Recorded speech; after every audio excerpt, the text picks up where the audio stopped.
Bien, je vous propose qu'on démarre. Il y a encore quelques personnes qui arrivent, on va les accueillir au fur et à mesure. Pour ouvrir donc ce webinaire, je vais laisser la parole à Pauline Rigoni de l'ADEME Bourgogne-Franche-Comté et je vous remercie à toutes et à tous d'être présents. Bonjour, merci Marion. Je suis ravie de vous accueillir aujourd'hui pour ce webinaire de lancement du challenge de la mobilité. C'est un rendez-vous qui est maintenant annuel, qui mobilise les territoires, mais également les employeurs, les entreprises, les associations et puis nos partenaires, la région Bourgogne-Franche-Comté, l'Adréal et la Chambre consulaire, la CCI régionale, autour d'un objectif commun qui est d'encourager les déplacements plus sobres, solidaires, mais aussi plus durables. Merci à chacun d'entre vous si vous êtes déjà engagé ou curieux de découvrir cette démarche, de prendre le temps de participer. Le challenge, c'est des outils de l'ADEME pour accompagner le changement de comportement. C'est aussi une belle occasion pour les employeurs de de sensibiliser les équipes au déplacement du quotidien, d'encourager des alternatives ou même de mettre en valeur des actions qui sont menées au sein de vos structures et puis plus largement de parler de qualité de vie au travail, réduire l'impact environnemental, mais aussi renforcer l'attractivité des organisations. Nous allons vous présenter les objectifs du challenge, modalités de participation et des retours d'expérience pour vous accompagner dans cette mobilisation et dans cette participation. Donc, n'hésitez pas à intervenir. Et puis, je remercie l'équipe de Cosfer qui nous accompagne depuis le tout début du challenge dans l'animation de ce challenge de la mobilité. Je vous souhaite un excellent webinaire et de riches échanges. Merci beaucoup, Pauline. Donc oui, je me présente rapidement, puis je vais présenter ma collègue, donc Marion Fury. On fait partie de l'agence Cosfer et Charlotte Langlade, qui est probablement en haut sur vos petites vignettes. Donc on fait partie de cette équipe d'animation du challenge. Il y a plein de noms qu'on est ravis de revoir comme chaque année de personnes qui sont très engagées sur ce change de la mobilité. Et donc, on a aussi plein de nouveaux. Et c'est pour ça, donc, je vais vous présenter un petit peu le programme. Puis il y aura un petit sondage pour savoir combien on est autour de ce webinaire plutôt connaisseur ou non de ce challenge. Donc, le programme, ça va être de vous expliquer ce que c'est que ce challenge. Alors, rapidement aussi, parce qu'il y en a une partie d'entre vous qui le connaissent déjà, mais c'est l'occasion pour celles et ceux qui ne le connaissent pas, voilà, de poser toutes vos questions. Vous avez vu, j'en ai déjà vu qui ont utilisé le chat, il sert aussi à ça, hein. N'hésitez pas, n'importe quelle question, à n'importe quel moment, on essaiera de les prendre au fur et à mesure du webinaire. Donc vous pouvez parler dans le chat, échanger entre vous aussi, aucun problème. Des points sur pourquoi les raisons de s'embarquer dans ce challenge de la mobilité. Et puis, on a la chance d'avoir aussi au sein de ce webinaire plein d'entreprises, établissements employeurs qui ont déjà participé, donc qui pourront aussi peut-être vous partager leur témoignages et comment eux, ils ont réussi à mobiliser au sein de leur établissement. Qui peut vous accompagner? Ça, c'est aussi pour vous expliquer comment ça fonctionne, comment on participe concrètement.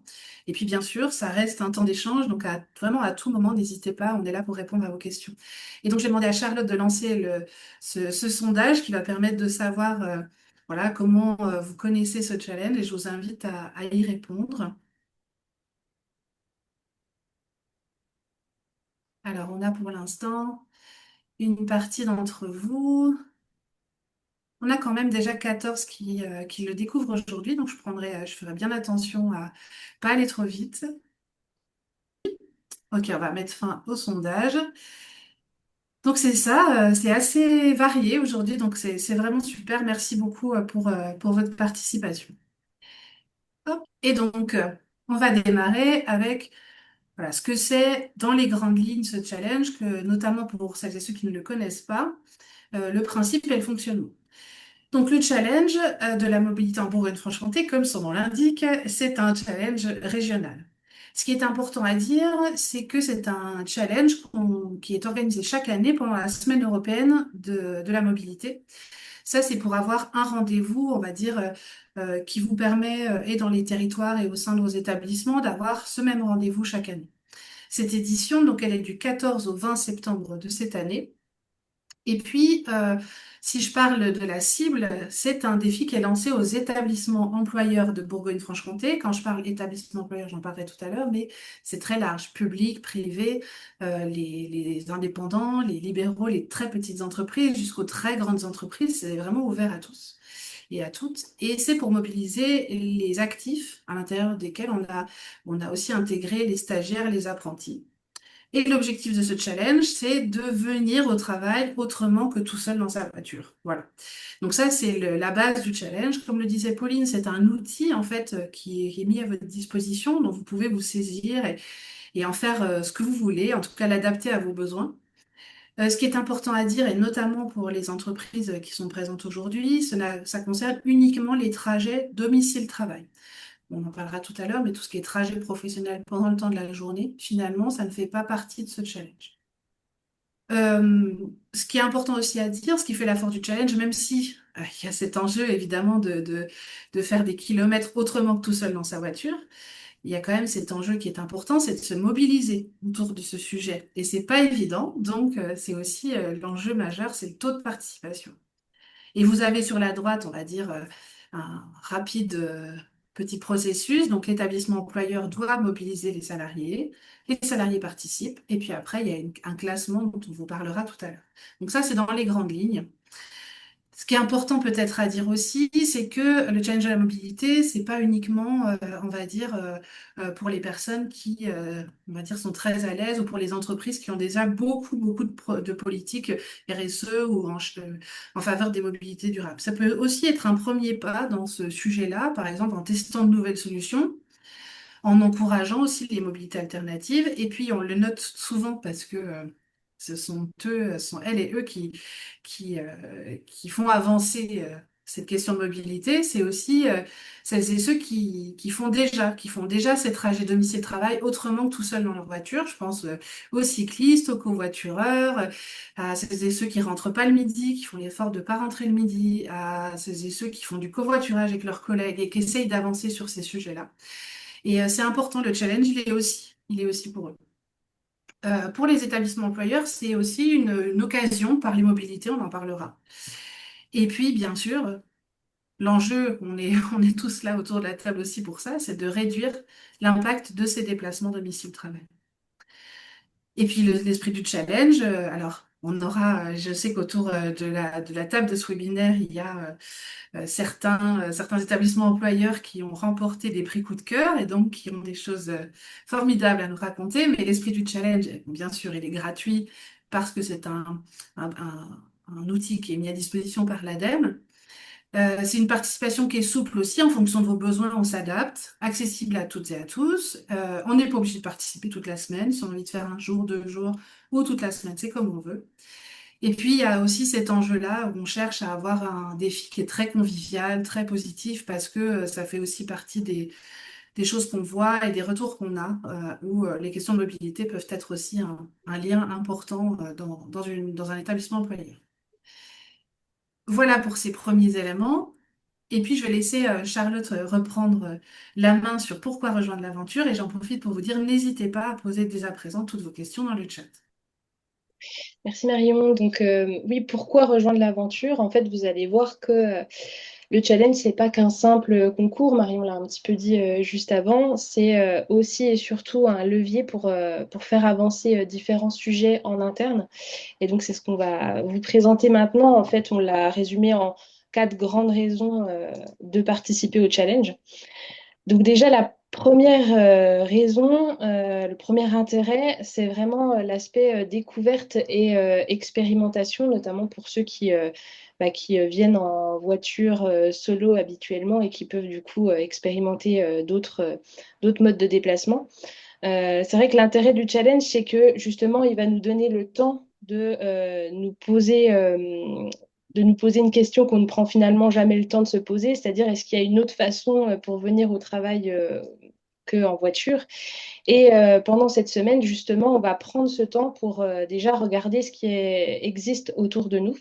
Est-ce qu'il y a une ligne de bus que je ne connais pas, un service de location de vélo, une aide financière, aire de covoiturage, etc. Et du coup, découvrir les solutions qui existent en interne ou sur le territoire. Donc ça, c'est un premier point.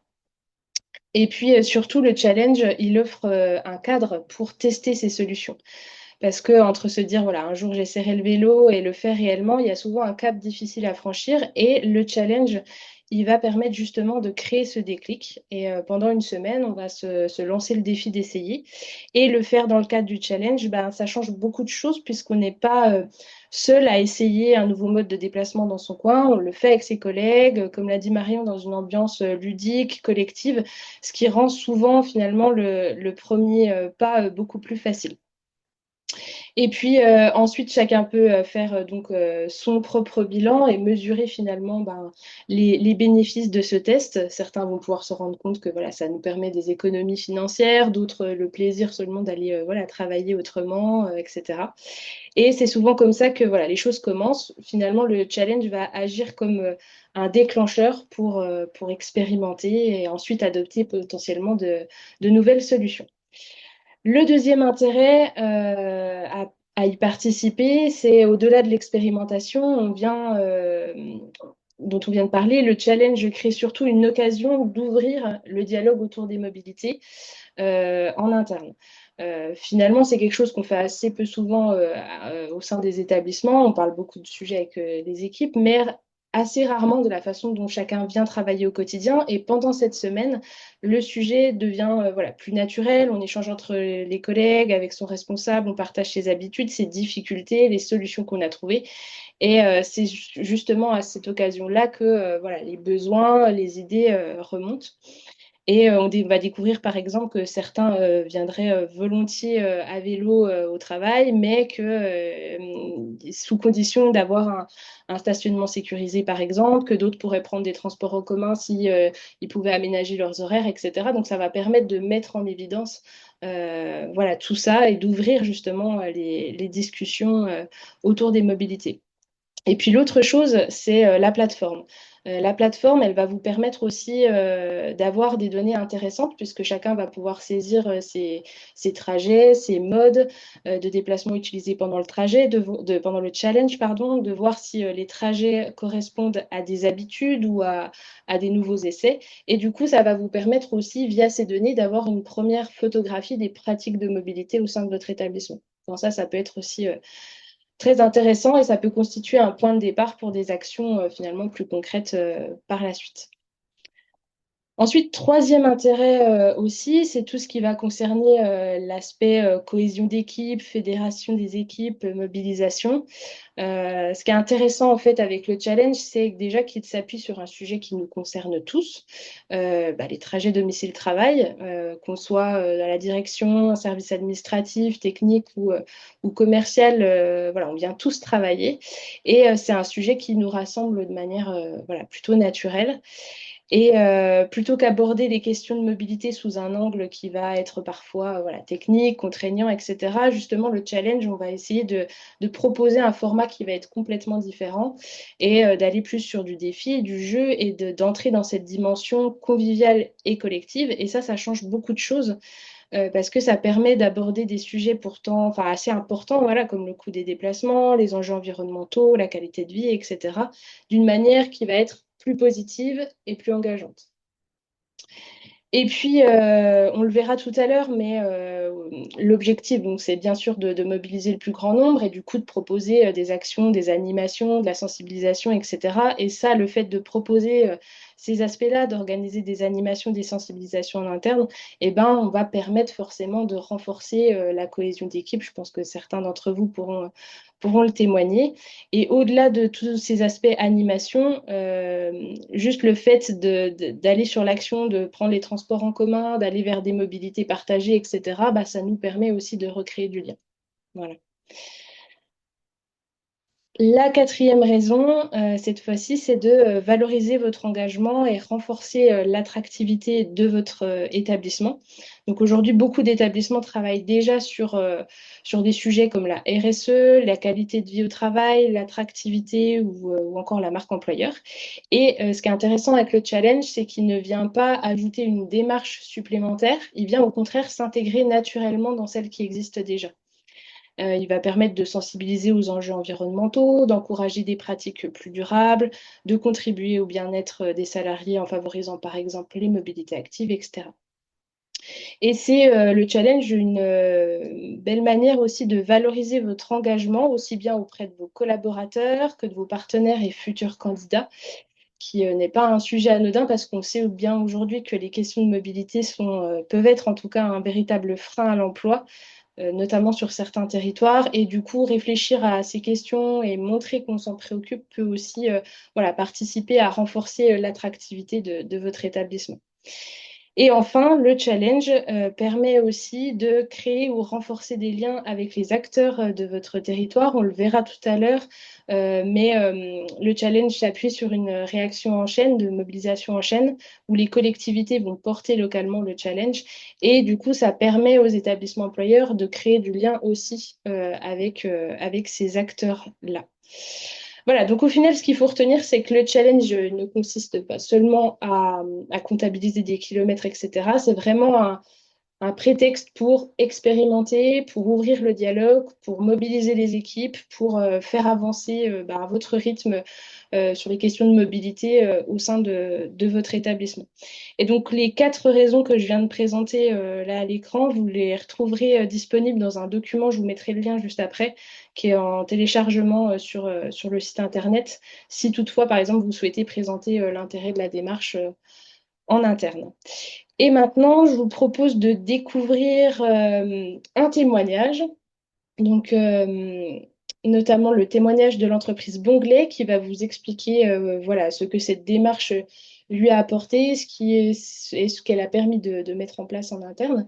Et puis, on se retrouve juste après la vidéo avec Marion pour échanger et puis pouvoir répondre à vos premières questions. Et si certains d'entre vous ont participé déjà au challenge, on sera ravis de recueillir leur retour d'expérience.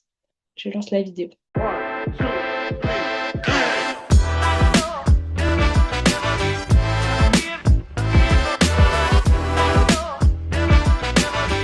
L'entreprise mène des actions de mobilité, notamment à travers l'accompagnement de nos apprentis qui n'ont pas l'âge de conduire. Donc nous avons mené des actions autour de la mobilité, notamment en répertoriant les horaires des bus, des trains, les circuits de covoiturage et les trajets vélo, trottinette.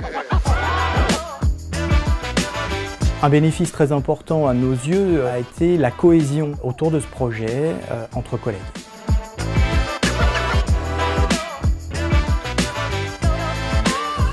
Depuis la participation à ce challenge, on a des collègues qui ont changé leurs habitudes. Certains prenaient leur véhicule pour rentrer déjeuner chez eux le midi et dorénavant ils prennent leur repas dans la salle de restauration qu'on a mis à disposition pour eux.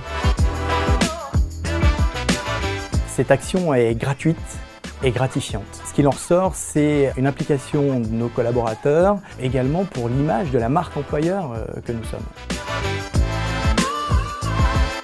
Nous allons participer évidemment à la prochaine édition du Challenge de la mobilité parce que pour nous c'était une expérience très enrichissante. Au-delà d'une analyse de bilan carbone sur nos véhicules de service, l'idée c'est aussi de pouvoir influer, orienter le choix de mobilité de nos collègues lorsqu'ils se rendent par leurs propres moyens au bureau. Donc oui, c'est avec plaisir qu'on participera sur cette prochaine édition. Le moment fort de notre participation au Challenge de la mobilité a été l'organisation, on va dire, du transfert de nos collègues avec une calèche tirée par 2 chevaux de trait qui a permis donc d'amener nos collègues à traverser la ville de Lons et arriver au bureau ici en calèche. Donc c'était vraiment la petite surprise justement qu'on avait préparée tout au long de cette semaine de participation au Challenge.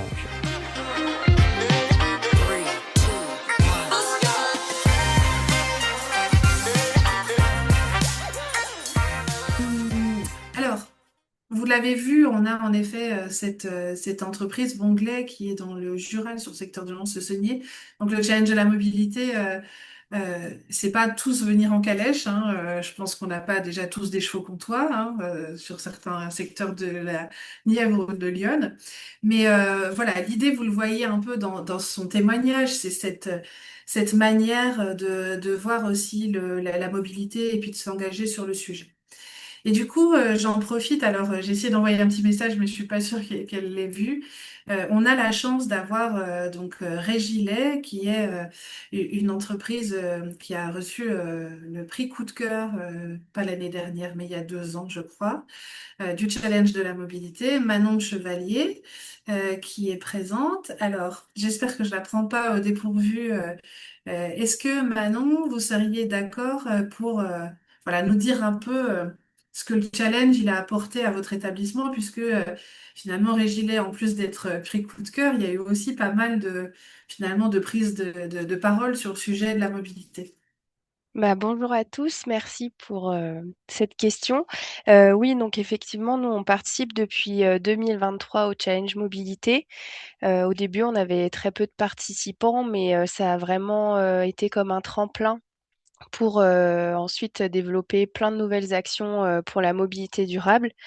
Malgré le peu de participants en 2023, on a senti que c'était un sujet qui était très important et qui fédérait vraiment tous les salariés et qui intéressait aussi.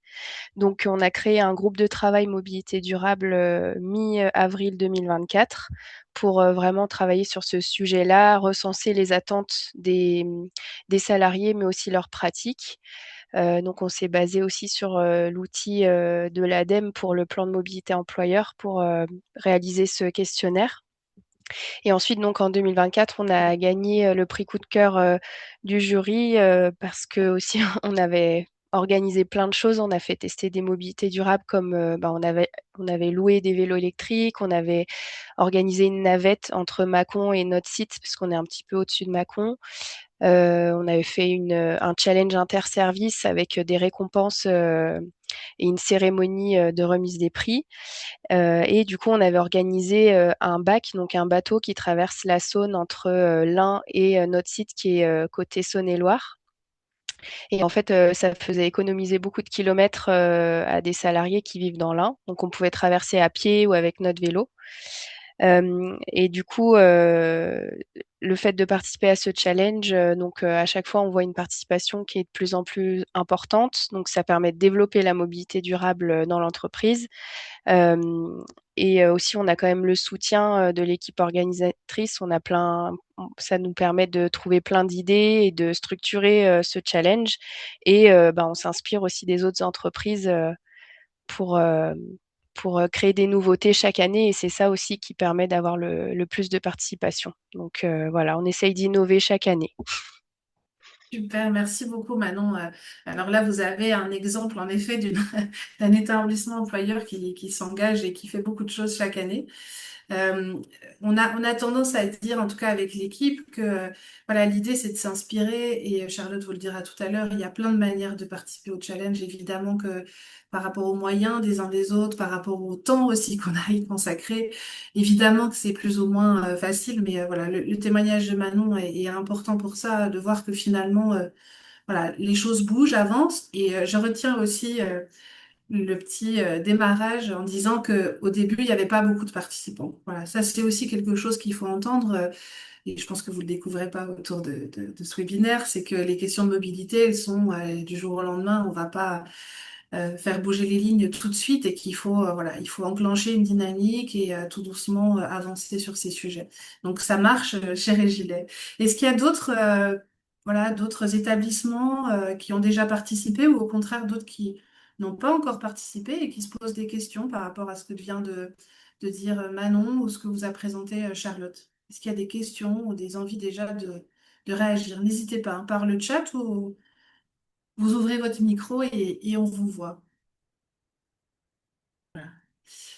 Euh, alors, une question. Vous avez évoqué les personnes qui ne rentrent pas pendant la pause méridienne. Est-ce que ces économies de trajet peuvent être prises en compte dans le challenge? Et si oui, comment les valoriser? Alors, ça tombe bien, il y a une slide spécifique pour ça à la fin, mais je vais en parler un petit peu maintenant, comme ça, j'oublierai pas. En effet, le challenge, bien sûr, va comptabiliser les trajets à vélo, les trajets en covoite, les trajets en transport co. Comme je disais au début, pour certains, l'effort de changer aussi de comportement, ça peut être déjà en effet, de ne pas rentrer le midi, parce que ça impose une organisation, parce que t'as pas envie d'être passé toute sa journée au boulot non plus. Mais n'empêche que voilà, ça fait aussi partie des efforts. Et ça, c'est ce qu'on appelle, nous, les trajets évités. Voilà. Donc, on a une catégorie qui s'appelle trajets évités, à l'intérieur de laquelle on va pouvoir noter un exemple. On avait un territoire où des personnes rentraient le midi avec, dans un territoire rural, parfois pas mal de kilomètres à faire. Et donc, c'est l'aller-retour du midi, en fait, domicile-travail, qui était noté en termes de kilomètres en disant j'ai évité ce trajet en restant manger avec l'équipe. Voilà. Donc ça, oui, il y a tout à fait cette possibilité-là, et c'est les kilomètres qui seront valorisés. Et puis on expliquera tout à l'heure le taux de participation. Donc, n'hésitez pas s'il y a de ces questions, et puis vous aurez une slide assez spécifique sur le sujet tout à l'heure pour visualiser un peu mieux. Euh, alors peut-être on parle d'un challenge régional et Manon Chevalier pour Régilet l'a dit juste avant, il y a aussi un accompagnement local.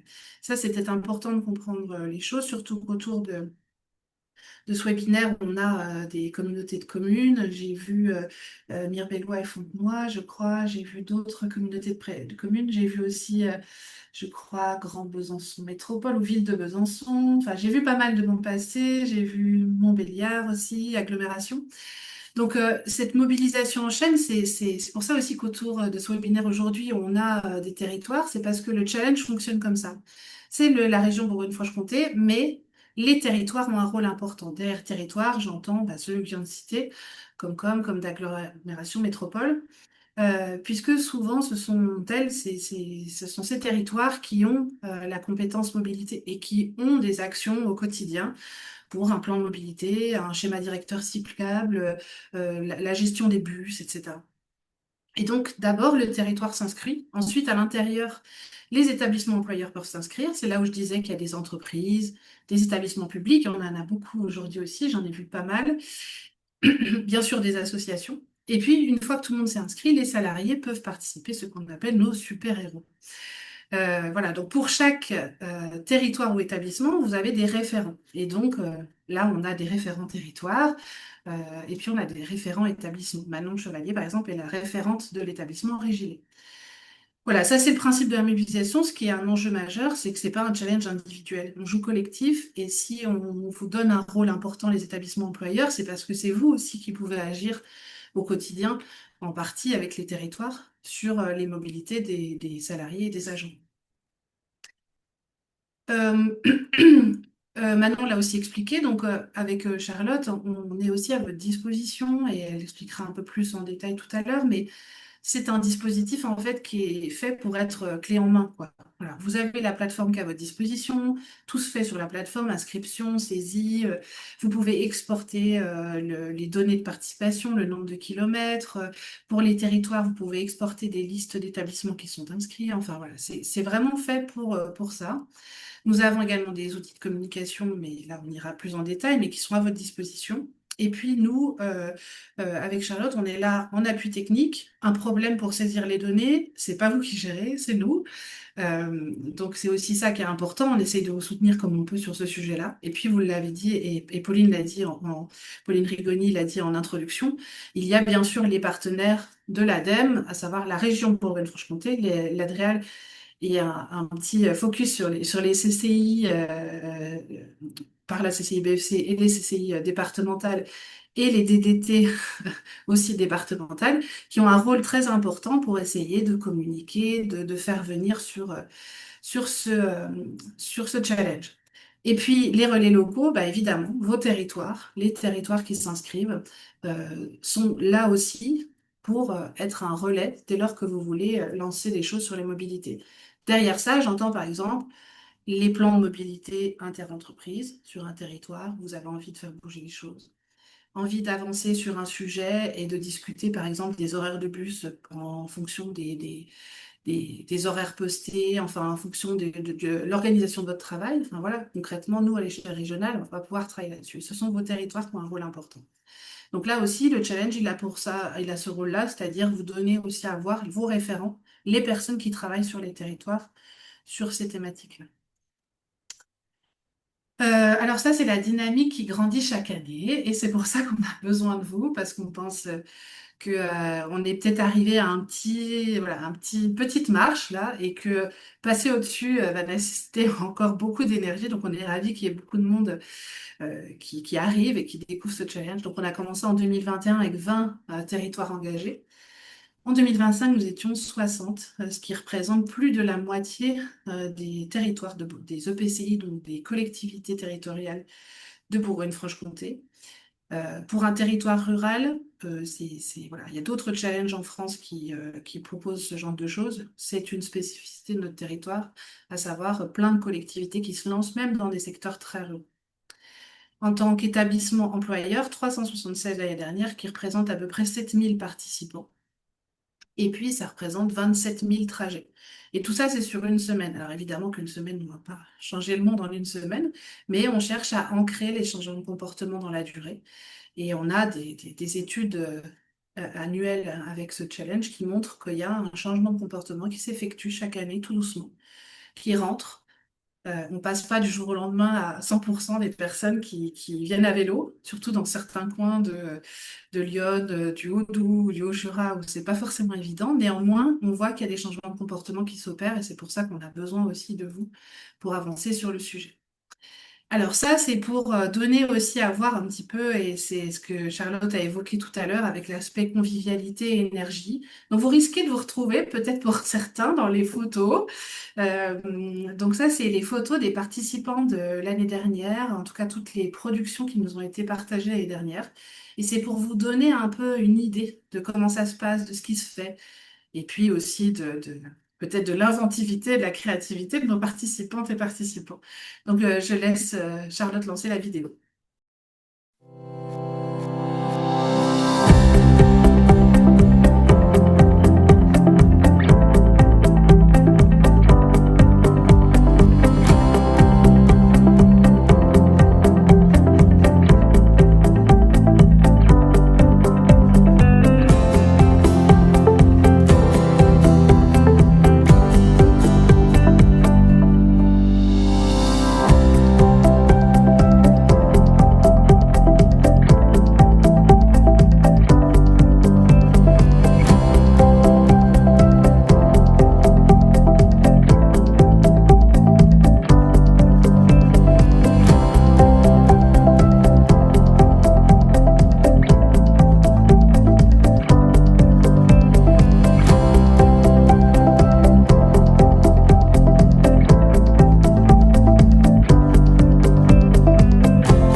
Bon, vous avez vu les photos, peut-être que certaines ou certains se sont vus sur ces vidéos. Euh, Peut-être aussi, c'est ce que vous avez à droite de la slide, vous avez la possibilité d'aller voir ce qui s'est fait aussi lors de ces précédentes éditions sur le site du challenge dans la rubrique résultats et ça permet aussi voilà, de prendre des idées. Charlotte disait lors d'un autre rendez-vous, on vous invite aussi à aller voir les photos, vous inspirer un peu de ce qui s'est fait. Ça peut donner aussi des idées et bien sûr, on est là pour vous, voilà, pour vous répondre. Euh, alors voilà, Lucie, bonjour Lucie. Pour les photos du challenge, est-ce qu'il y a une plateforme de dépôt? Les photos sont à l'issue d'un challenge photo. Donc nous, en fait, il y a deux endroits dans le site où on peut accéder aux photos. Sur vos pages établissement employeur, vous avez tout à la fin de votre page la possibilité de déposer directement des photos qui se retrouvent ensuite dans l'espace, dans la rubrique en dessous d'actualité. Dans la rubrique de photos, il y a une rubrique complète avec toutes les photos qui se retrouvent là-dedans. Et pour le dépôt, Lucie, je t'enverrai du coup la photo directe de où est-ce que ça se situe, mais c'est assez facile dans ta page établissement. Et je me demande si même dans la page territoire, il n'y a pas moyen d'y accéder aussi. Mais voilà, c'est assez facile. Et pour info aussi, je profite que tu évoques le challenge photo. Certains territoires et certains établissements ont proposé des challenges photos, notamment, merci Estelle. Voilà, super. Donc, Galerie Photo Challenge. Et notamment, je pense à la CCI. Ça tombe très bien, Estelle, que tu proposes ça dans le chat. Certains établissements ont proposé des challenges photos et ça marche super bien. Donc, si vous avez besoin de comment ça marche et comment ça fonctionne et comment on peut mettre en place ce genre de choses, on peut vous aider aussi. Est-ce que c'est au référent? Oui, c'est au référent de déposer les photos parce qu'en fait, derrière, il y a aussi cet enjeu un peu de droit à l'image et au moins si ça passe par vous, établissement employeur ou territoire, vous avez vos règlements RGPD qui fonctionnent. Voilà. Et je vais laisser du coup Charlotte reprendre la main. Oui, merci. Donc, maintenant qu'on a vu l'esprit du challenge, son intérêt, le fait qu'il s'inscrit du coup dans une dynamique régionale et locale, on vous propose de regarder maintenant plus concrètement comment ça se passe voilà, pour y participer. Donc, étape par étape, c'est pour ça qu'on l'a appelé un peu le pas à pas. Donc déjà, la première des choses, c'est bien sûr d'inscrire votre établissement. Donc pour ça, vous avez deux possibilités. Donc je vais essayer de lancer la petite vidéo en espérant que ça ne bug pas. Donc la première, c'est en bas de la page d'accueil, vous pouvez aller chercher directement vos territoires, cliquer dessus et vous allez avoir la page de votre territoire avec le lien d'inscription directement. Ou alors cliquez sur Démarrer, je suis un établissement employeur, vous sélectionnez votre territoire et ensuite va s'ouvrir un formulaire pour créer votre page établissement, donc inscrire votre établissement. Là, il y a deux informations importantes à avoir en tête. Déjà, la première, c'est le code établissement. Donc, on va le voir juste en dessous, ça qui s'intitule le code de saisie, 3 lettres et 4 chiffres. Donc ça, c'est un code que vous allez pouvoir créer ou générer automatiquement. Et c'est un code très important parce qu'il faudra le transmettre à vos collaborateurs. C'est grâce à ce code qu'ils pourront, eux, s'inscrire et être rattachés à votre établissement. Et puis, la deuxième information importante, c'est l'effectif total de votre établissement à renseigner. C'est un chiffre voilà, à renseigner qui est très important parce que ça nous permettra derrière justement de calculer le taux de participation. Voilà.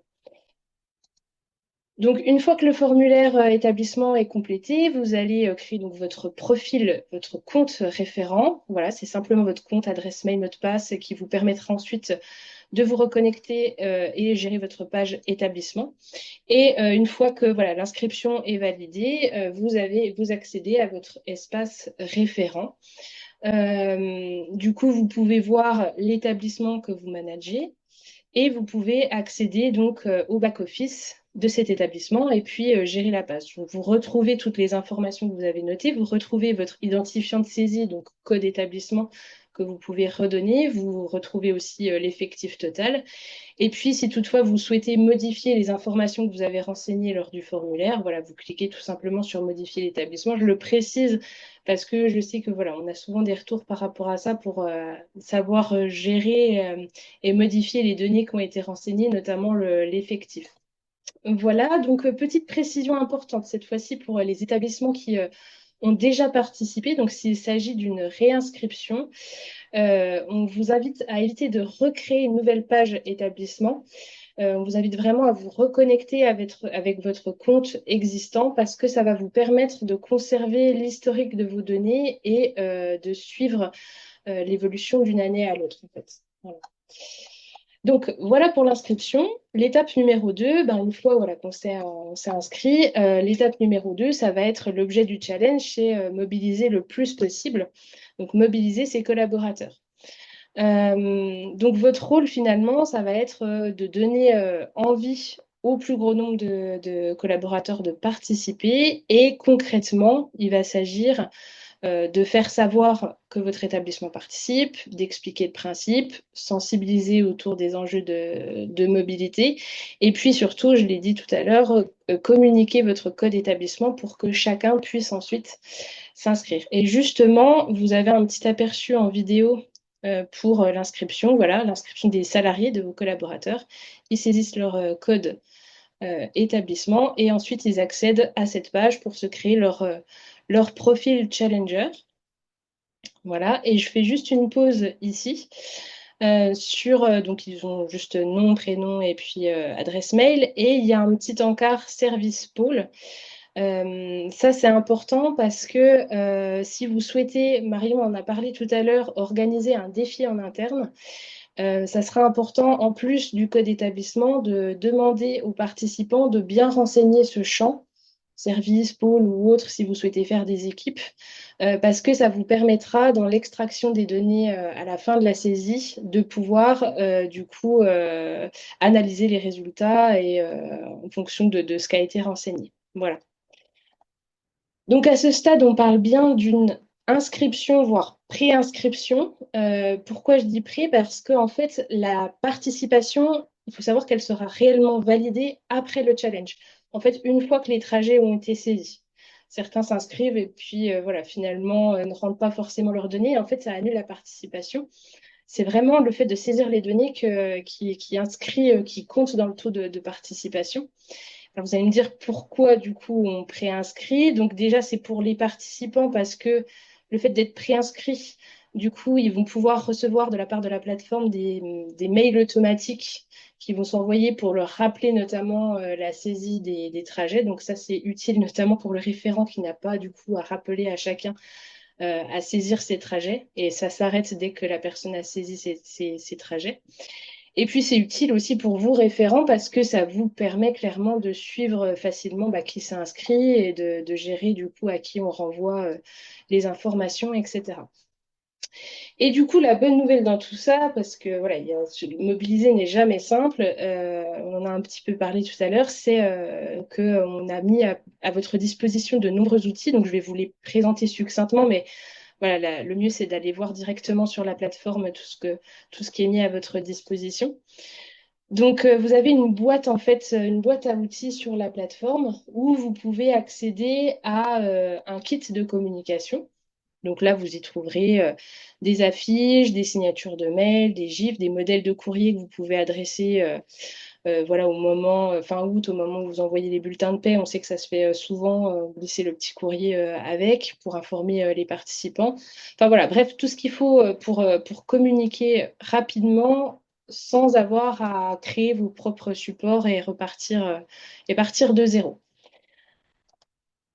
Ensuite, on met également à votre disposition plusieurs ressources pour vous donner des idées, pour vous accompagner dans votre mobilisation. Donc, vous allez par exemple trouver le guide d'aide à la mobilisation pour les établissements. C'est un guide qui va reprendre des conseils, des retours d'expérience d'autres établissements, des idées d'action, etc., que vous pouvez du coup facilement adapter pour votre participation. Vous avez également le répertoire des animations mobilité. Donc, vous allez trouver aussi dans la boîte à outils. C'est un tableur Excel en fait que vous pouvez filtrer par département.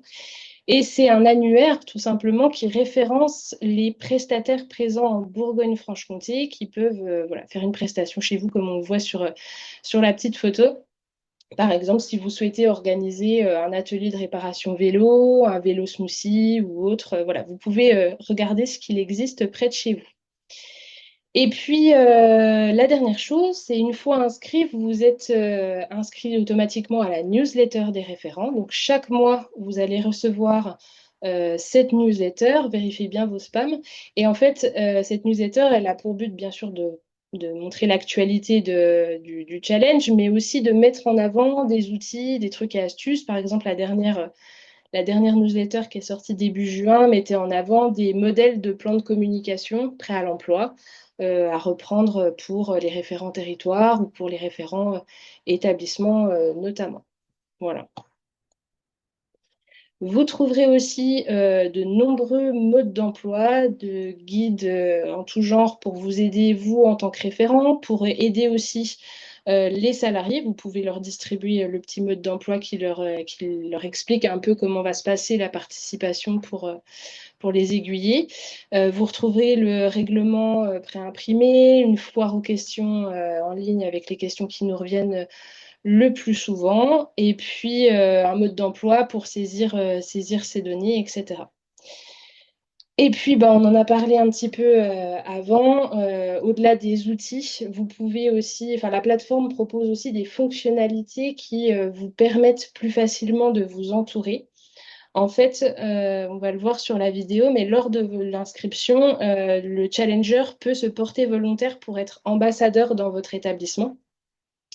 Et du coup, vous allez pouvoir voir ça sur votre back-office, voir les ambassadeurs qui se sont portés volontaires, accéder à la liste, l'exporter. Et ces ambassadeurs, bah, vous allez pouvoir compter dessus pour vos actions de mobilisation. On en parlera peut-être un peu plus en détail à la fin. Et puis l'autre chose, au-delà des ambassadeurs, la plateforme permet aussi d'être plusieurs en tant que référent, de nommer des co-référents. Donc ça se passe aussi sur le back-office. Vous pouvez voilà, gérer les référents, les nommer, créer un nouveau compte, etc. Et puis, bien sûr, vous pouvez compter sur nous, hein, l'équipe d'animation, les organisateurs et partenaires du challenge. Si vous avez une question, un doute, un cas particulier, voilà, n'hésitez pas à nous solliciter. On est vraiment là pour vous accompagner tout au long de votre participation. Et voilà, donc tous ces outils, tous ces éléments, l'objectif, c'est finalement que vous puissiez vraiment vous consacrer votre énergie à mobiliser vos équipes plutôt qu'à aller créer des outils ou chercher des informations. La troisième étape, donc là on a mobilisé avant et pendant la semaine du challenge, et suite à la semaine du challenge vient le temps de saisir sa participation, donc saisir ses trajets. Donc déjà, il y a deux possibilités qui existent pour saisir ces données. La première, c'est que chaque participant est autonome. Il a un compte, il se connecte et il va saisir ses trajets depuis son espace personnel. Voilà, c'est la solution la plus simple qui est souvent adoptée. Mais il faut savoir qu'il y a une deuxième possibilité. Si vous, en tant que référent, vous trouvez que c'est plus simple de gérer la saisie des trajets de vos collaborateurs, vous pouvez leur distribuer un petit fascicule, un bulletin de participation qui complète, ils vous le remettent, et puis ensuite, vous pouvez, sans qu'ils aient à s'inscrire sur la plateforme, rentrer leurs données. Voilà, c'est possible aussi.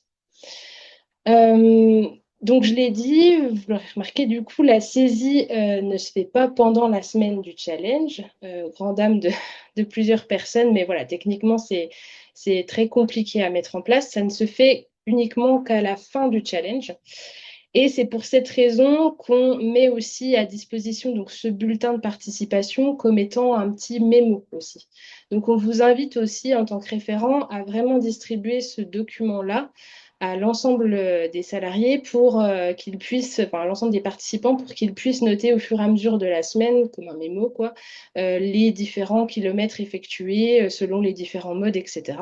Et ensuite, ils pourront reprendre ce petit bloc-notes pour aller compléter, saisir leur trajet par la suite. Donc, une petite vidéo pour que vous puissiez avoir un bref aperçu sur comment se passe la saisie, comme ça vous permet de visualiser concrètement. Donc voilà, ça fonctionne par type de parcours. On saisit tout simplement le mode de déplacement, le nombre de kilomètres effectués. Il peut y avoir plusieurs modes si on est sur un parcours multimodal. Voilà. Et puis ensuite, on cochera le parcours s'il a été réalisé lundi, mardi ou pas, ou tous les jours de la semaine. Et puis aussi, si ce trajet-là constitue ou pas un trajet habituel, et du coup, ça va compter sur le report modal. Voilà, et on a accès ensuite à un résumé de l'ensemble des données. Donc voilà, ça vous permet de visualiser un petit peu, parce que tant que la saisie n'est pas ouverte, on ne peut pas visualiser sur la plateforme. Hop. Et donc, ça, c'était pour les participants. Et pour vous, en tant que référent, pendant la saisie, vous pouvez donc accéder au back-office, vous pouvez suivre les inscriptions, les modes utilisés comme on vient de le voir aussi, donc avec le bouton participation. Voilà, vous pouvez gérer la participation de votre établissement, exporter les éléments, les données.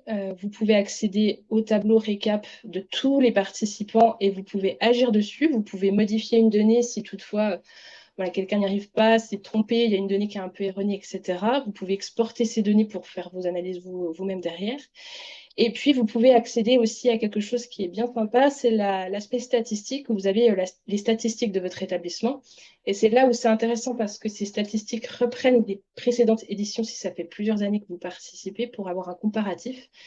Et c'est une petite fiche que vous pouvez imprimer pour valoriser ensuite, par la suite, votre participation. Et puis la dernière étape, ben, c'est célébrer. Donc déjà au niveau de votre établissement, parce que c'est l'occasion de remercier les participants, de valoriser les efforts réalisés et de partager les résultats. Mais aussi, les récompenses s'effectuent à deux niveaux, au niveau des territoires et au niveau régional pour correspondre justement à cette chaîne de mobilisation. Et on va voir ici en détail comment s'organisent les différents prix. Donc déjà à l'échelle des territoires, donc on a métropole, communauté d'agglomération et communauté de communes, on n'a pas la même répartition des prix. C'est toujours le taux de participation qui compte. Et puis la répartition, elle se fait en fonction des catégories de l'effectif qu'on a en interne. Voilà. Et puis à l'échelle régionale, on a aussi un certain nombre de prix. On reprend aussi le taux de participation, mais pas que. Pour les prix vélo, transport co et covoiturage, on va ajouter au calcul le nombre de trajets effectués pour le prix vélo, par exemple, à vélo. Voilà. Et donc, il y a 3 prix selon les catégories pour chacun.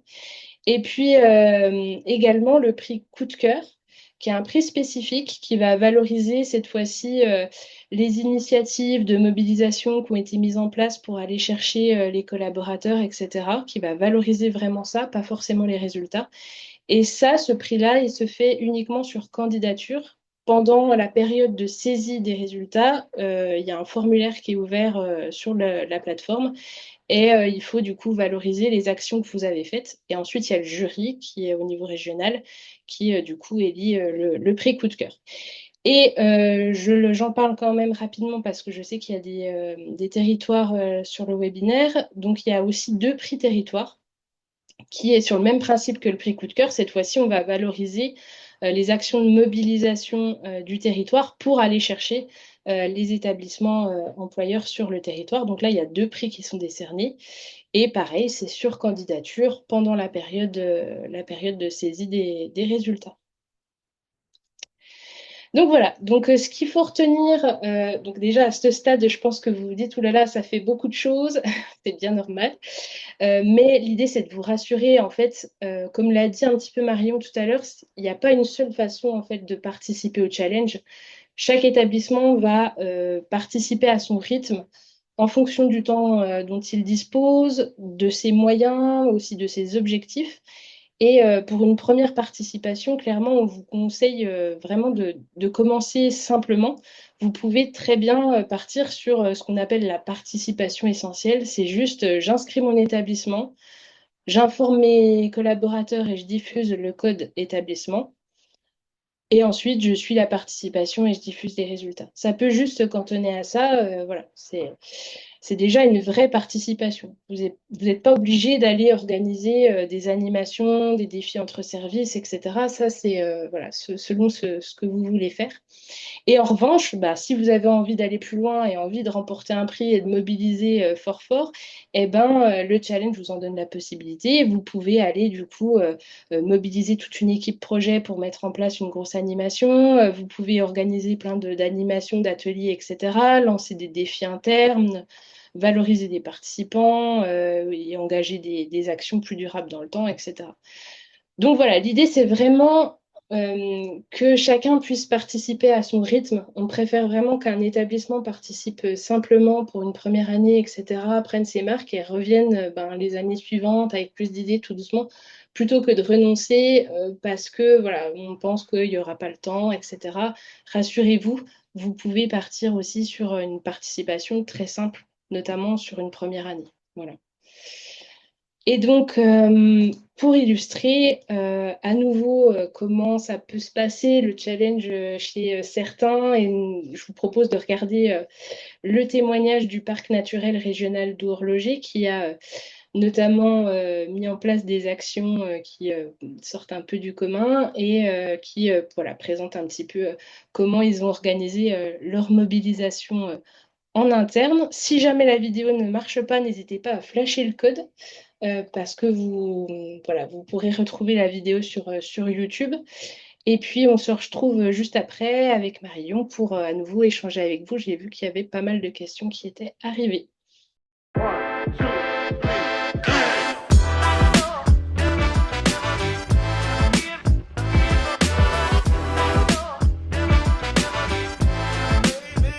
Le challenge en soi, c'est vraiment un événement qui nous permet de sensibiliser et de parler de l'écomobilité en zone rurale, d'autant plus ici. La première année, on s'était vraiment inscrit, nous, en tant que parc, en tant qu'entreprise. La deuxième année, on a fait une animation avec les entreprises sur une zone d'activité pour réunir les entreprises ensemble et faire une carte de Gulliver, une grande carte de 5 mètres sur 5 mètres sur laquelle on a le territoire représenté pour pouvoir parler du coup des lieux d'habitation de chacun et puis essayer de trouver des covoitureurs dans l'entreprise à côté de chez soi avec des horaires similaires. À la fois, on peut tester plein de modes de transport. Et pour aussi les structures, je trouve que c'est aussi un bon moment pour travailler un peu la cohésion de l'équipe, avoir un moment un petit peu collectif tous ensemble. Et puis même, c'est vrai que l'animation qu'on a faite l'année dernière entre entreprises, ça a permis aussi aux entreprises de se rencontrer et finalement voir que potentiellement elles avaient les mêmes besoins.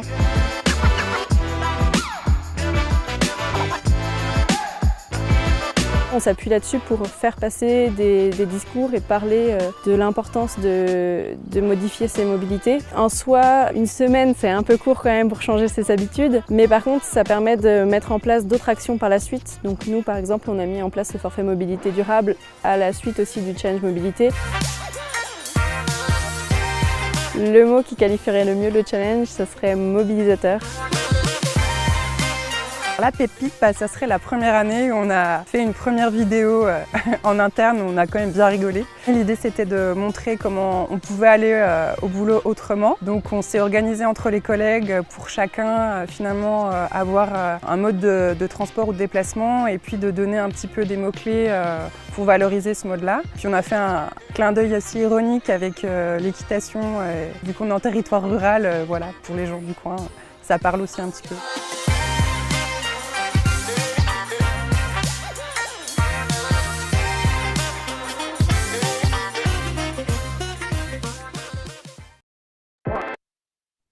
Merci. Vous l'avez vu, on a c'est très équin le challenge à la mobilité côté Doubs. Euh, donc vous l'avez vu aussi avec ce témoignage, en fait, il y a plein de manières de participer, Charlotte vous l'a dit également.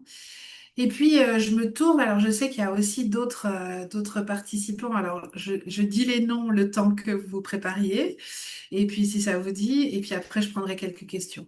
Donc on a Agripole Bretonnière avec Thomas Michaud qui a participé aussi depuis pas mal d'années, si jamais vous avez envie d'en discuter un petit peu. Et puis on a TMBA qui est sur Dole avec Emmanuel Janet aussi qui a peut-être des idées sur leur manière de mobiliser les équipes. Et je sais notamment pour TMBA où il y a eu un travail aussi avec une autre structure à côté. Donc je vous laisse le temps peut-être pour pas vous prendre au dépourvu. Si jamais vous avez envie de discuter, n'hésitez pas à ouvrir vos micros. Et en attendant, je vais prendre les quelques questions. Donc il y a déjà une question qui était très spécifique avec un établissement employeur qui a plusieurs sites, dont certains en dehors de la Bourgogne-Franche-Comté. Donc là, nous, notre rôle, c'est d'apporter une réponse aussi très précise. Donc, je vous l'enverrai par mail précisément, savoir comment vous pouvez fonctionner. Vous avez eu aussi des questions sur les territoires, et notamment la communauté de communes Mirebelois et Fontenoy, qui, en effet, est un participant depuis pas mal d'éditions, en tout cas l'année dernière. Et en effet, les territoires ont une manière de s'inscrire un peu différente des établissements employeurs. On doit les aider aussi à construire leurs fiches et tout ça. C'est pour ça que c'est une manière de s'inscrire différente de celle qu'a proposée Charlotte et que vous a présentée en tant qu'établissement employeur. Donc il y avait en effet une question de utilisateur, donc on ne saura pas votre prénom. Si je comprends bien, on peut laisser le choix aux salariés de remplir eux-mêmes leurs données à la fin du challenge sur le site ou de laisser le référent collecter les formulaires papier pour saisir les données. C'est en effet ce que vous a présenté Charlotte. Vous avez la possibilité de laisser chaque salarié, chaque agent faire la saisie individuelle, hein, c'est plus simple aussi. Pour info, parmi les 7000 participants, l'année dernière, on a eu à peine une dizaine d'appels et quelques mails, donc c'est que ça fonctionne plutôt bien. En tout cas, nous, il y a beaucoup d'éléments, Charlotte vous l'a montré, pour vous aider à le faire. Et si, par exemple, c'est le cas sur certains établissements employeurs l'année dernière qui ont participé avec des personnels qui n'ont pas forcément accès à Internet ou qui n'ont pas forcément accès à un ordinateur, en fait, il y a aussi tout à fait la possibilité de passer par ces formulaires papier.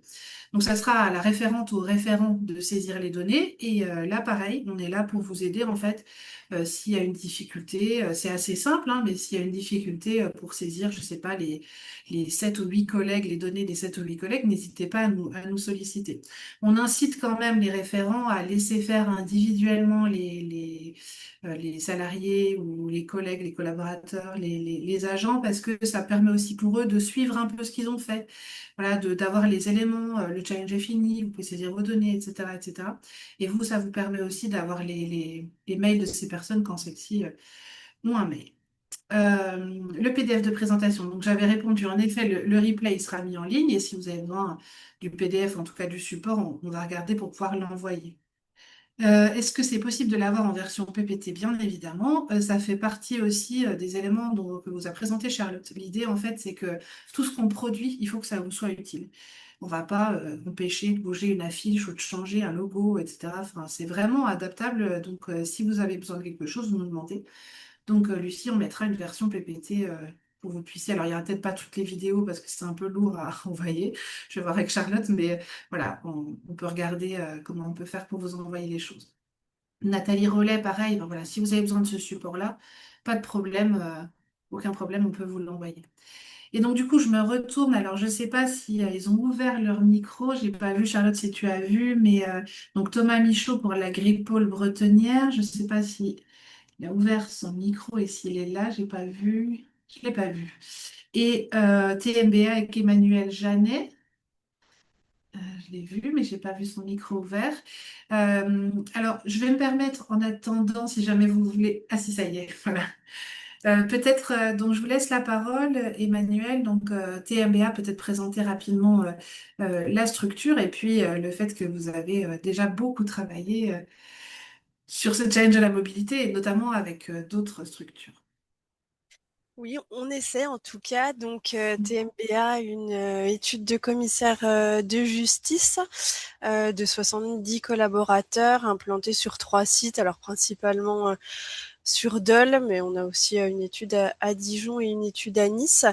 Donc, c'est la deuxième année qu'on a participé l'année dernière au Challenge Mobilité, avec une première année qui était qui démarrait tranquillement, hein. Je pense que c'est pour tout le monde pareil, c'est le temps de faire connaître le principe et puis d'ancrer la démarche.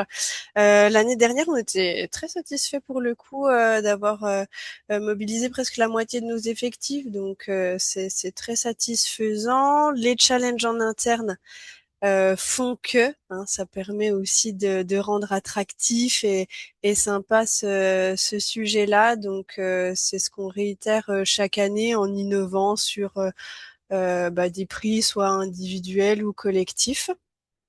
Et puis, ce qu'on essaie de mettre en place, en tout cas pour cette prochaine édition, ça va être un petit peu de se mobiliser, mais vraiment en créant des partenariats. Alors, on l'a déjà fait avec une entreprise, ABCD Géomètre, qui est pas très loin de chez nous, mais l'idée, c'est qu'on voudrait solliciter de manière plus durable les entreprises qui sont à proximité de la nôtre pour qu'on puisse finalement s'inscrire sur la durée et pas uniquement sur cette semaine-là. Et puis créer tout un collectif autour de ce sujet. Voilà. Merci beaucoup. Donc, je vous invite, les participantes et participants, à aller regarder un peu ce qu'a fait, en effet, TMBA sur le territoire du Grand Dole, avec, en effet, toujours plein d'idées.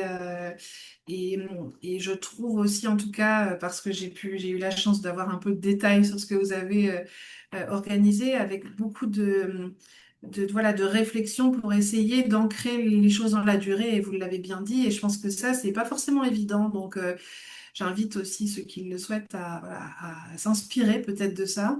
Et puis peut-être en effet, vous l'avez dit, une première année avec des difficultés. Voilà, c'est pas forcément facile de se lancer dans le covoiturage avec l'entreprise d'à côté. Enfin bon, c'est pas forcément simple, mais du coup, c'est vrai que c'est extrêmement inspirant. On utilise beaucoup vos travaux et votre manière de mobiliser à l'échelle régionale parce qu'on pense que ça peut participer, et surtout sur des structures comme la vôtre, où en effet, ces horaires de travail peuvent potentiellement être adaptables à du covoiturage ou des manières de voir la Après, mobilité. effectivement, même en interne, tout le monde n'a pas les mêmes horaires. Ça peut être une difficulté. Mais en tout cas, on essaie sur cette semaine-là de réfléchir intelligemment, entre guillemets, et puis de pouvoir faciliter aussi les covoiturages et d'adapter les horaires de chacun dans le meilleur des cas, bien sûr. Mais on essaie d'être sur cette tendance-là, en tout cas. Super, merci beaucoup. Et j'en profite, il y a une question de Lucie qui est preneuse d'idées de prix collectifs à offrir aux participants. Donc n'hésitez pas à répondre directement dans le chat hein, sur les prix. Euh, sur les prix, peut-être nous, on peut donner quelques éléments qu'on a eus, nous, en retour. Donc évidemment, des choses autour de la mobilité, par exemple, des abonnements spécifiques. Voilà, au transport en commun. On a aussi des choses très terre à terre sur, par exemple, des tickets d'entrée à la piscine ou des choses comme ça. Ça peut être, il y a eu beaucoup de choses autour des producteurs locaux et des circuits courts. Il y a beaucoup de choses et j'en profite aussi autour de la cohésion d'équipe et le lien social avec des événements en fait qui n'ont pas forcément à voir avec la mobilité, mais qui ont permis aussi de souder les équipes et peut-être, comme l'a dit Emmanuel Janet pour TMBA, peut-être d'essayer d'ancrer les changements de comportement dans la durée avec des équipes, une communauté, Emmanuel l'a dit, communauté un peu autour de ces questions de mobilité. Donc, n'hésitez pas à lui dire à Lucie dans le chat si vous avez des idées de prix collectifs à offrir aux participants. Et Lucas, donc des idées pour mobiliser les entreprises voisines. La grande carte sur la vidéo, ça c'est en effet le parc. Il peut y avoir un rapprochement en fonction, Lucas, du territoire où vous êtes, un rapprochement avec votre territoire pour savoir s'il y a une possibilité d'un plan de déplacement inter-entreprise qui peut être animé par le territoire, à voir. Mais voilà, faut pas hésiter. Et si vous avez besoin d'idées comme celle-là, n'hésitez pas aussi à nous le dire. Et nous, par mail, on peut vous mettre en relation avec des référents établissements qui ont déjà fait des choses. Et c'est vrai que ça bouge sur les territoires. Voilà, il y a des choses qui se font sur plein de territoires où justement sur un secteur avec des enjeux peut-être de difficultés d'accès, etc., ou peu de transports en commun, ben, il y a besoin de s'organiser pour avancer sur les questions de mobilité durable. Est-ce qu'il y a d'autres réactions, envie enfin, voilà, d'interagir, de poser des questions? Vous pouvez prendre la parole aussi à l'oral, hein, n'hésitez pas. Il n'y a pas que les anciens qui ont le droit de parler, il y a aussi les nouveaux.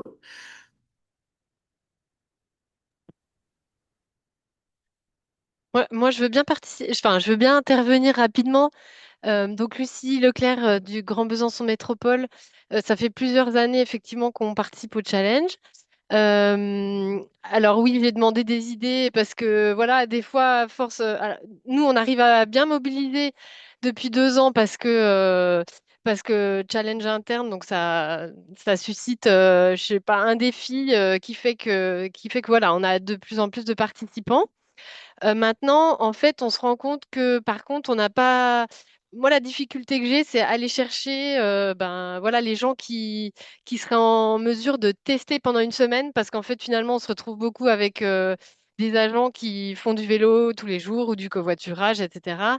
Et c'est un peu sur ce créneau-là qu'on aimerait trouver des nouvelles idées. Alors, je dis qu'on aimerait, hein, mais en fait, c'est pas très évident non plus, parce que moi, on n'est pas nombreux, je suis un peu seule, en fait, à animer ce challenge pour presque 4000 agents, en fait. Donc voilà, on fait avec les moyens qu'on a. Mais voilà, donc cette année, on aimerait essayer de proposer aux automobilistes, enfin, aux automobilistes volontaires des tickets de bus gratuits et voilà, pour inciter vraiment à tester autre chose ou mettre en place aussi des prêts de VAE spécifiques pour cette semaine-là. Mais voilà, après, je suis parfois un peu à court d'idées sur comment vraiment aller les chercher parce que finalement, on se rend compte que on valorise ceux qui font déjà, mais on a du mal à aller chercher ceux qui, voilà, qui freinent un peu. Après, voilà, sans être moralisateur, étant donné que, évidemment, hein, chacun fait comme il peut, mais voilà, c'est un peu notre frein. Et je crois que c'est un frein qui est partagé par beaucoup, hein. Ce changement de comportement, c'est notre, voilà, c'est notre cœur de cible pour le challenge. Moi, je peux donner cet exemple-là et puis je laisserai les autres, voilà, si vous avez envie de réagir, ou les partenaires aussi, s'il y a des idées un petit peu à transmettre. Moi, je prends l'exemple du vélobus, c'est-à-dire un collègue je citerai pas l'entreprise mais, ou le territoire, mais un collègue qui est à fond en vélo, qui en parle beaucoup dans son service et qui dit, bah voilà, jeudi matin, on part tous à vélo et je vais faire le tour de toutes les maisons de chacun. Ça a été fait et je peux prendre l'exemple de Syensqo qui a fait un petit peu la même chose sur le secteur de Doltavo, qui a organisé en fait une sorte de petite rando vélo, mais en disant à ses collègues, je vous assure, c'est faisable en fait, mais qui est allé les chercher, qui a fait l'effort d'aller les chercher. Donc ça nécessite un bon cycliste qui se lève tôt, mais voilà, il y a ça qui a fonctionné et derrière, il a fait un petit déj un peu sympa, voilà, un petit peu sympa derrière pour justement travailler sur cette cohésion. Est-ce qu'il y a d'autres idées sur la demande de Lucie pour essayer d'aller chercher justement ceux qui participent pas beaucoup? Ouais, tu vois, c'est pas évident. Il n'y a pas beaucoup. Ah, Ouais, Pauline, je te laisse. si je peux me permettre, c'est vrai qu'en fait, l'accompagnement au changement de comportement est quand même un processus long terme. Voilà, il y a aussi beaucoup de personnes qui sont dans l'expectative, qui regardent ça de loin, ça les intéresse, mais c'est difficile à les capter ces personnes-là. Ce qui peut être intéressant, c'est peut-être d'aller euh, sensibiliser ce public à travers d'autres angles d'approche. Je pense peut-être à via les écoles, peut-être proposer aux parents d'élèves aussi d'agir sur des mobilités, d'accompagner les enfants autrement qu'en seul en voiture. Et après, pour tous les outils d'accompagnement au changement, l'ADEME a sorti un guide qui recense en fait des dispositifs d'accompagnement au changement de comportement pour outiller les collectivités. C'est un guide que je pourrais vous remettre le lien dans la conversation, mais ça a vraiment fait un benchmark de tout ce qui existe, de la famille zéro déchet au challenge de la mobilité. Mais voilà, ça peut aussi vous donner des idées d'action, peut-être plus facilement à mettre en œuvre ou bien qui demandent un peu plus de soutien et d'organisation. Mais ça peut être des pistes. En tout cas, je pense que l'angle mobilité, et en tout cas les mobilités en général, sont un sujet qui touche tous les aspects de la vie de chaque participant. Et donc peut-être se questionner, voilà, si on n'arrive pas sur comment est-ce que je peux changer les mobilités durables, est-ce que peut-être je peux aller sur un autre axe, c'est-à-dire on propose je pense là sur des collectivités, mais organiser par exemple des manifestations avec des récompenses pour ceux qui viennent en vélo. Voilà, ça peut être arrivé à travers d'autres aspects de la vie que le déplacement, que la thématique déplacement. Oui, certains établissements ont travaillé sur la thématique aussi santé, qualité de vie au travail, et un autre où c'est pas forcément que la mobilité qui va être traitée, et parfois ça peut aussi fonctionner. Il y a une question, alors deux questions. Et puis Emmanuel Janet qui participe, qui donne un peu des idées de prix collectifs. Donc déjà, Lucas, est-ce qu'il y a une carte interactive avec les organisations participantes? Il y a déjà sur le site la carte avec l'ensemble des territoires participants. Et en fonction du territoire où vous êtes, vous allez cliquer sur la fiche territoire et vous allez avoir dans chaque territoire la liste des établissements participants. Et en fonction des établissements participants, il y a plus ou moins les contacts directs. Ce qui peut être intéressant, Lucas, c'est par exemple si vous avez envie, vous avez vu qu'il y a deux établissements à côté de chez vous, où il n'y a pas le contact direct, vous nous posez la question et nous, on va directement voir ces établissements en leur demandant, bah voilà, il y a un autre établissement à côté de vous qui a envie peut-être de travailler avec vous, de regarder comment vous pouvez travailler ensemble. Et après, ils prendront leur décision à savoir s'ils peuvent euh, s'ils ont envie de partager et d'avancer.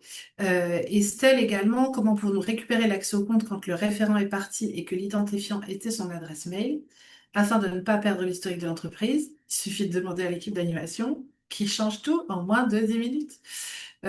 Aucun problème. Donc quand ça arrive, ça, un référent qui change, les codes oubliés, etc., vous nous envoyez un mail. Nous, on reprend la main directement sur votre espace et en fait, on fait les modifications, ce qui fait qu'en effet, vous ne perdez pas ce que vous présentez, Charlotte, tout à l'heure, l'historique des participants, etc., etc. Donc là, pas de souci, vous nous envoyez un petit message et voilà.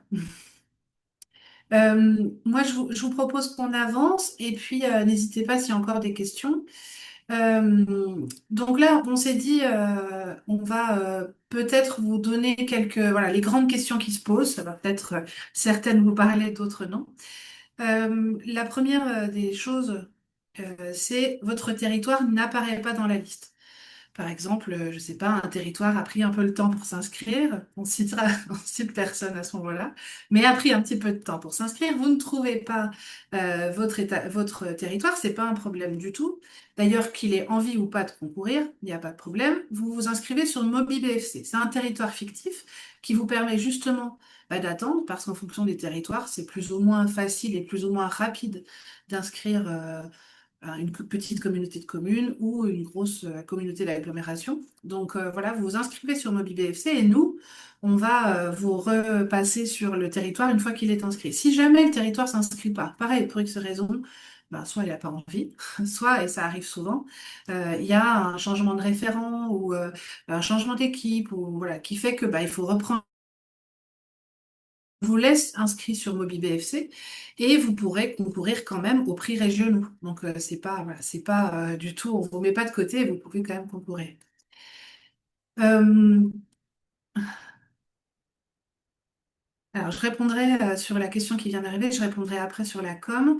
Mon établissement a plusieurs sites, ça aussi ça peut arriver. Et j'ai un très bon exemple avec France Travail qui a souhaité inscrire, voilà, France Travail, il y a des agences un petit peu partout en Bourgogne-Franche-Comté. Eh bien, ils avaient deux solutions. Et la première option, c'est une seule inscription. Et quel que soit le département, quels que soient les territoires, tout le monde est sous le même. Ça arrive par exemple sur des entités qui ont leur siège à Dijon ou à Besançon et ils choisissent de mettre tout le monde au même endroit.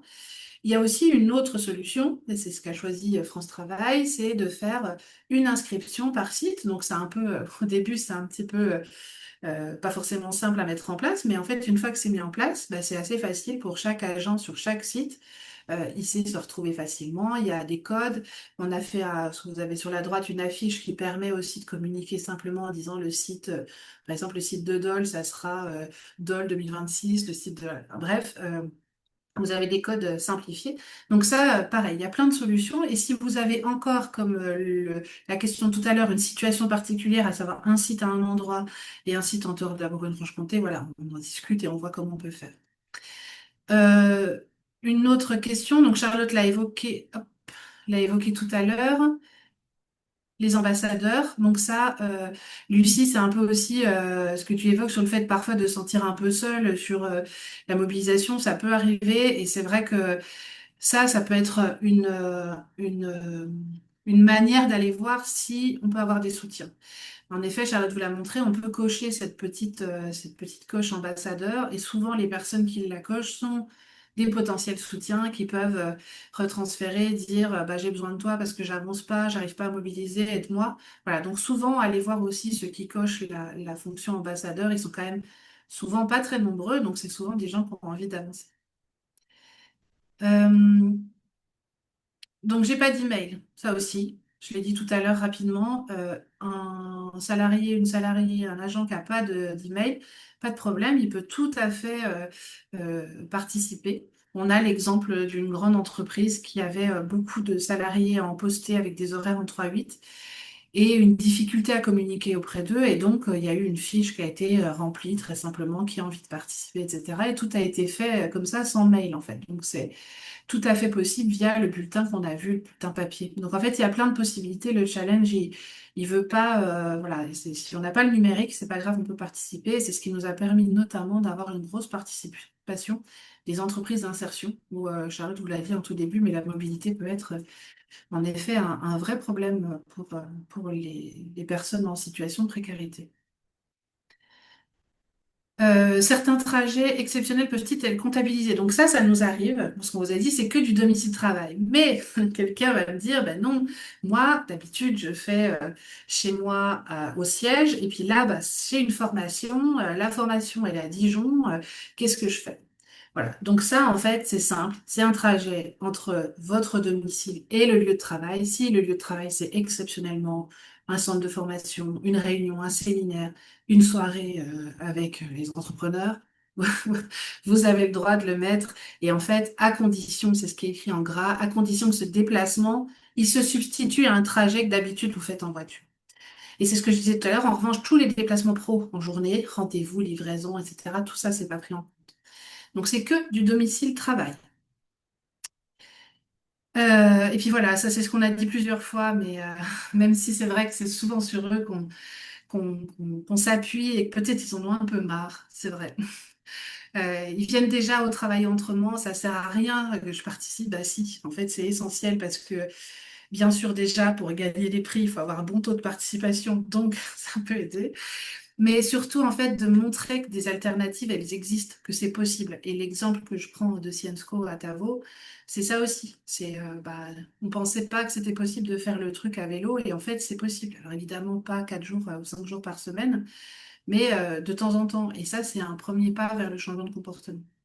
Et puis, ça encourage, en fait, ça encourage les autres collègues à tester de nouvelles solutions. Donc, évidemment, le problème, c'est qu'il faut faire attention à pas trop leur demander tout le temps, mais souvent, ce sont des personnes importantes et il faut bien leur dire qu'ils ont une vraie place dans ce challenge. Voilà, donc, peut-être des petits conseils, hop, de Alpha Laval en Saône-et-Loire. Donc, à nouveau, petite vidéo.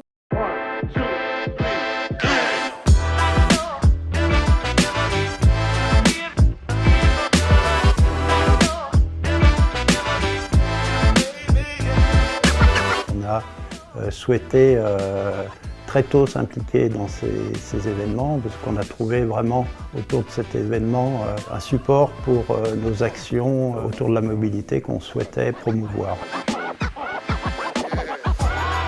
Notre groupe mobilité il joue un peu le rôle d'interlocuteur privilégié pour les intervenants extérieurs. On organise aussi des événements, donc on fait des sorties en vélo pour promouvoir l'utilisation du vélo. Et on a des petites actions locales, donc ici on a un garage à vélo, on a des kits de réparation, des choses assez simples mais qui permettent de faciliter un petit peu l'utilisation du vélo. Et on est en train de voir pour acquérir peut-être des vélos électriques qu'on pourrait mettre en libre service dans l'entreprise.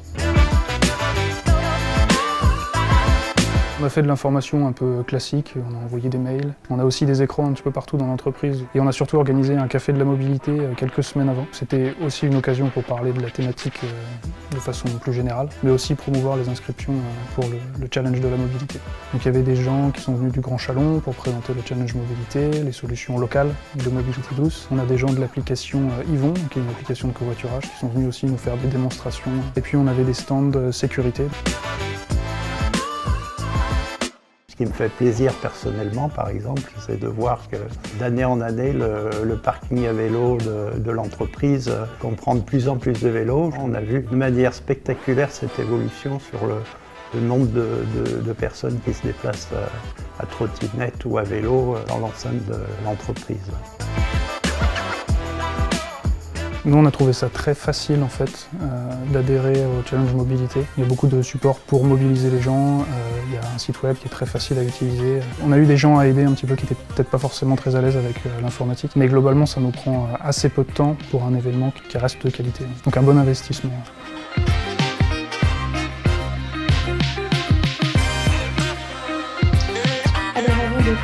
ce webinaire, on souhaitait faire un dernier focus sur la 6e édition du Challenge de la mobilité et vous rappeler les principales échéances à venir. Pour commencer, on rappelle que le challenge se déroulera du lundi 14 septembre au dimanche 20 septembre 2026. Donc là, vous le voyez, on est actuellement dans une phase de mobilisation des territoires et des établissements. Je rappelle que vous pouvez inscrire votre établissement jusqu'au 20 septembre, c'est-à-dire jusqu'à la fin de la semaine du challenge. Bien entendu, on vous recommande vivement de réaliser cette inscription en amont afin de pouvoir préparer sereinement votre participation. Une fois votre établissement inscrit, les participants pourront être rattachés à celui-ci. Je le rappelle, un participant n'est comptabilisé qu'à partir du moment où il a saisi ses trajets. Et la saisie des trajets s'effectuera après le challenge jusqu'au 2 octobre, qui constitue également la date limite de participation. Pendant cette période de saisie, seront également ouvertes les candidatures au prix spécifique qu'on a présenté tout à l'heure, le prix coup de cœur destiné aux établissements et les 2 prix territoires réservés aux collectivités qui portent le challenge localement. Des formulaires de candidature seront donc disponibles dans la rubrique Actualité du site internet et vous aurez également un courrier qui vous sera adressé pour vous en informer. Ensuite, à partir du 5 octobre et jusqu'au 30 octobre, il y aura une enquête, comme chaque année, qui sera envoyée à l'ensemble des participants. En tant que référent, on vous invitera à relayer cette enquête au sein de votre établissement afin d'obtenir le plus grand nombre de réponses possibles. Et voilà, vos retours seront précieux parce qu'ils vont nous permettre d'évaluer cette édition et d'améliorer le challenge d'année en année. Entre le 7 et le 9 octobre, on transmet ensuite à vos territoires, les classements définitifs. Donc ces résultats vont leur permettre d'organiser, s'ils le souhaitent, s'ils le peuvent, surtout une cérémonie de valorisation des établissements participants et des lauréats sur leur territoire. Et ensuite, il y aura donc les cérémonies de remise de prix qui vont se dérouler en 2 temps. Tout d'abord, la cérémonie régionale qui sera organisée cette année sous réserve de confirmation le 26 novembre à Dijon. On distinguera donc les lauréats régionaux et ensuite les territoires organiseront leur propre cérémonie, alors généralement entre la mi-novembre et la mi-décembre selon leur organisation. Et enfin, le 15 décembre, l'ensemble des résultats et des palmarès sera publié sur le site internet du challenge. Si vous n'avez pas eu l'occasion de participer à une cérémonie locale, vous pourrez naturellement retrouver tous les classements directement en ligne. Voilà, donc nous arrivons maintenant au terme de ce webinaire. On vous remercie sincèrement pour votre participation et pour le temps que vous nous avez consacré. On espère que cette présentation vous aura apporté toutes les informations nécessaires et surtout qu'elle vous donnera envie de participer à cette 6e édition du Challenge de la mobilité. Avec Marion, on reste bien entendu à votre disposition pour répondre à toutes vos questions et vous accompagner tout au long de votre participation. L'organisateur de ce challenge, l'ADEME Bourgogne-Franche-Comté, ainsi que ses partenaires, la région, l'Adréal et la CCI Bourgogne-Franche-Comté, restent également mobilisés à vos côtés pour vous accompagner si besoin, n'hésitez surtout pas. Voilà, donc on vous remercie encore pour votre présence, on vous souhaite une excellente préparation du challenge et on espère vous retrouver nombreux du 14 au 20 septembre. Merci à tous, à très bientôt.